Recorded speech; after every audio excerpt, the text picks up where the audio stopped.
Buckle up, Naruto fans, because we're diving into one of the most mind-blowing transformations in the entire series.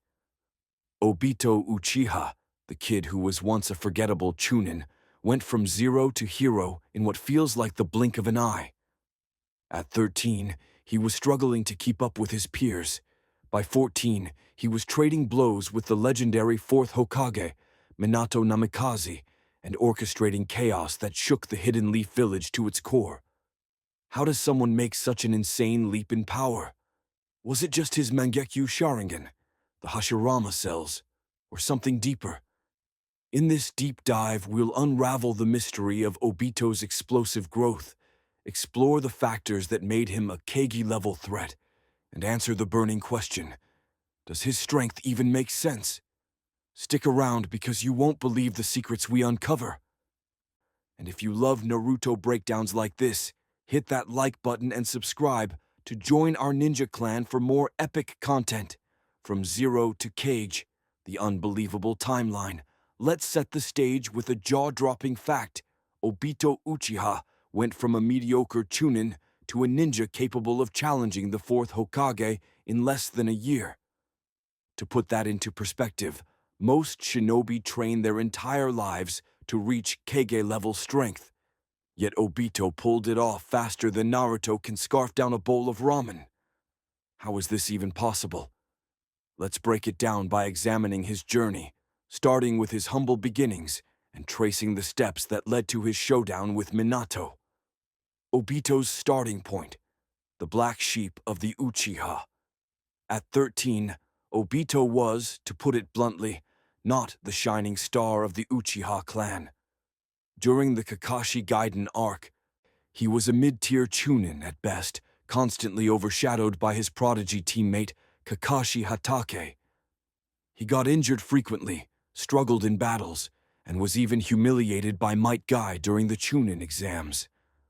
Ouch! His fireball jutsu, while decent, was nothing to write home about.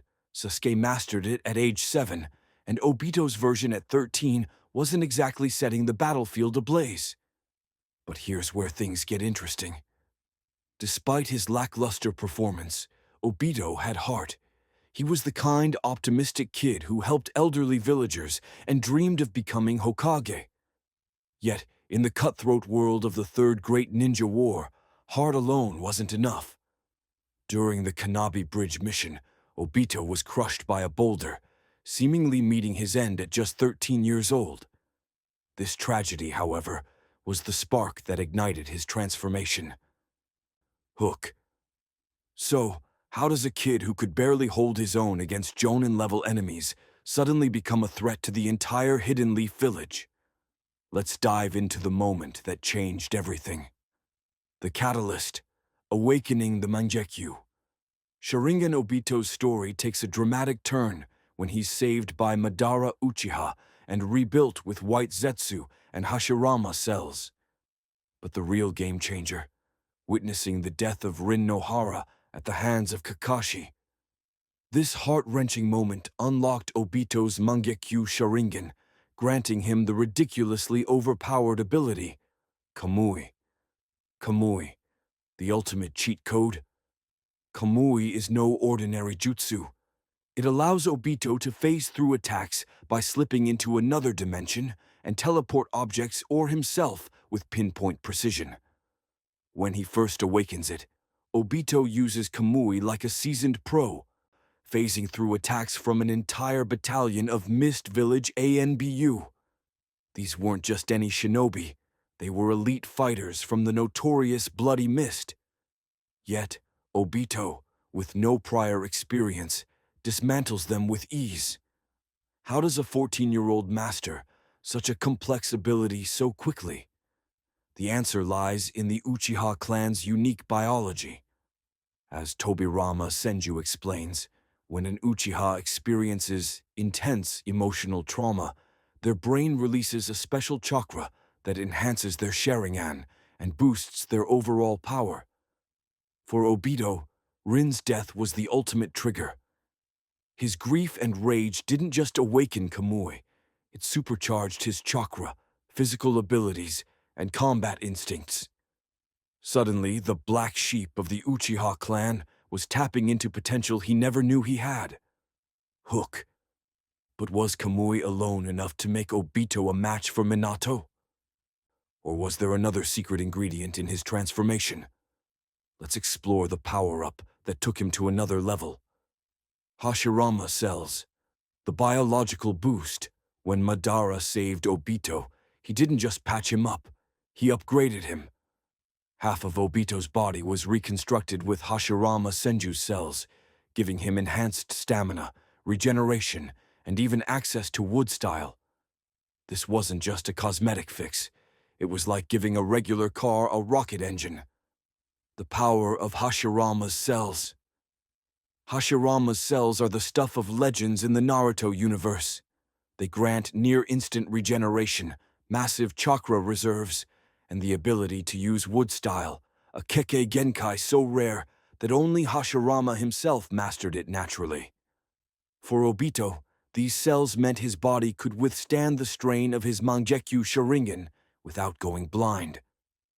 Unlike other Uchiha, who risk blindness with overuse, Obito could spam Kamui endlessly, making him a walking nightmare on the battlefield. But it wasn't just about durability. The Hashirama cells amplified Obito's physical capabilities, making him faster, stronger, and more resilient. This explains how he could keep up with Minato's blistering speed during their iconic showdown. Without this biological boost, Obito would have been a sitting duck, Kamui or not. Hook. So, we've got Kamui and Hashirama cells. Pretty insane, right? But there's one more piece to this puzzle that ties it all together. Let's talk about the training that turned Obito into a Kage Level monster. The training arc we never saw. After awakening his Mangekyou Sharingan and receiving Hashirama's cells, Obito didn't just sit around. He trained under Madara's guidance in the shadows, honing his new abilities to perfection. While the series doesn't show us every detail of this period, we can piece together what happened based on the timeline and Obito's feats. Mastering Kamui and beyond Obito's fight against the mist. ANBU shows he already had a strong grasp of Kamui's phasing ability, but to face Minato, he needed more than just defense. He likely spent months refining his teleportation skills, learning to control the Nine Tails with Genjutsu, and boosting his physical speed to match Kage-level opponents. Madara, a master strategist, would have pushed Obito to his limits, ensuring he could wield his new powers with deadly precision. This training period, estimated to be between 3 to 6 months, was crucial.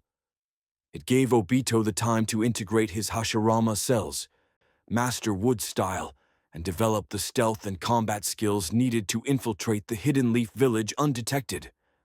By the time he faced Minato, Obito wasn't just powerful, he was a complete shinobi, capable of strategy, speed, and overwhelming force.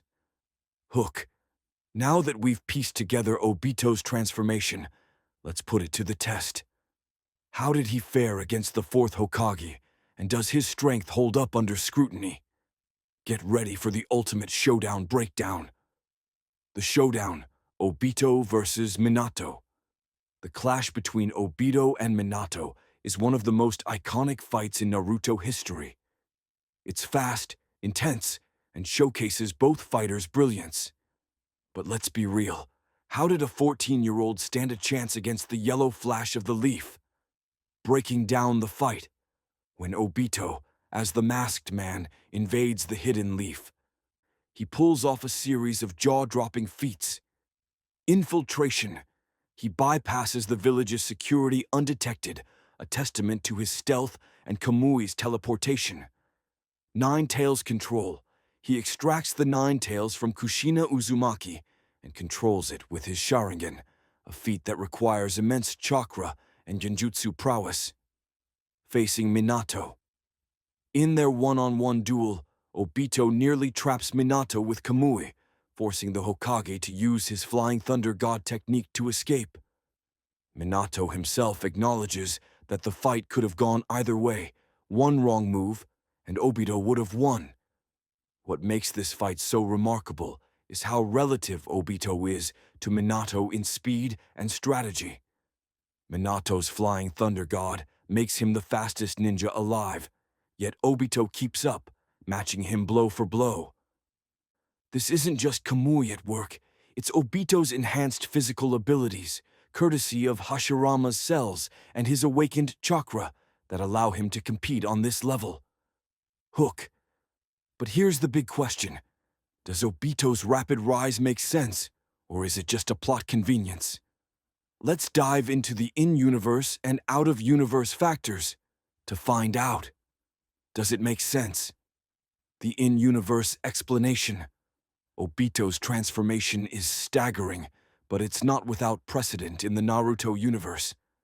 The series is full of characters who experience massive power jumps, like Naruto and Sasuke during the war arc. So, what sets Obito apart? The perfect storm of power-ups. Obito's strength is the result of a unique combination of factors: Mangekyou Sharingan, Kamui, an overpowered ability that makes him nearly untouchable and allows precise teleportation; Hashirama cells, enhanced stamina, regeneration, and wood style, plus the ability to use Kamui without going blind; awakened Uchiha potential. The emotional trauma of Rin's death unlocked a surge of chakra, boosting his physical and combat abilities. Training with Madara. Months of rigorous training under a legendary ninja honed Obito's skills to Kage Level precision. When you combine these elements, Obito becomes greater than the sum of his parts. His Hashirama cells amplify his Sharingan, his awakened chakra boosts his physicality, and Kamui gives him an unmatched tactical edge. It's no wonder Minato mistook him for Madara Uchiha. Obito's power was that convincing. Comparisons to other power jumps. To put Obito's growth in context, consider Naruto and Sasuke's Six Paths power-ups. Both went from strong to god tier in minutes, but they were already elite shinobi. Obito, on the other hand, started as a nobody. His leap is arguably more dramatic, but it's grounded in the same Uchiha principle of emotional trauma, unlocking hidden potential. Hook. So, Obito's power makes sense in-universe, but what about from a storytelling perspective? Did Kishimoto, the creator of Naruto, have to bend the rules to make this work? Let's take a look at the out-of-universe angle. The storytelling angle. Kishimoto's master plan. From a narrative perspective, Obito's rapid rise serves a purpose. Kishimoto needed a villain who could challenge Minato, establish the masked man as a credible threat, and set up the larger plot involving Madara and the Ten Tails. But did he go too far? Why Obito had to be strong. The fight between Obito and Minato, titled The Fourth Hokage's Death Match, is a pivotal moment in Naruto. It establishes the stakes of the series: a mysterious, powerful villain who can control the Nine Tails and push the strongest Hokage to his limits. Kishimoto crafted Obito to be this threat, using his backstory to justify his strength while keeping his identity a mystery until later. By making Obito so powerful, Kishimoto also set up the twist that the masked man wasn't Madara, but a former student of Minato's. This revelation hits harder because of how unrecognizable Obito becomes. Minato himself can't believe his former student could be this strong. Addressing the critics, some fans argue that Obito's growth is too fast to be believable, especially given his young age. After all, how does a 14-year-old match a Hokage? But when you break it down, the combination of Kamui, Hashirama cells, and Uchiha potential explains it. Plus, Obito's not invincible. He loses to Minato and later struggles against threats like Itachi and Nagato. His strength is immense, but it's balanced by his limitations and the need to work through proxies like Nagato to achieve his goals. Hook. We've dissected Obito's power, but what does it mean for the Naruto universe? let's wrap this up with some final thoughts and a call to join the discussion. Final thoughts. Obito's legacy. Obito, Uchiha's transformation from a Chunin nobody to a Kage Level powerhouse, is one of the most dramatic arcs in Naruto. His journey, fueled by tragedy, biological upgrades, and sheer determination, shows how far raw potential can take someone in the shinobi world. While his rapid rise might seem unbelievable at first, it's a testament to the Naruto series' ability to blend emotional storytelling with epic power scaling. So what do you think? Does Obito's strength make sense, or is it a bit too convenient?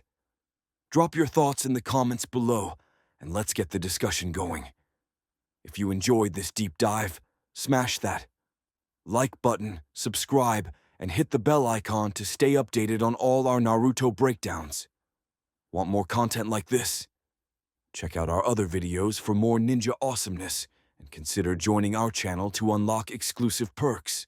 Thanks for watching, and we'll see you in the next one.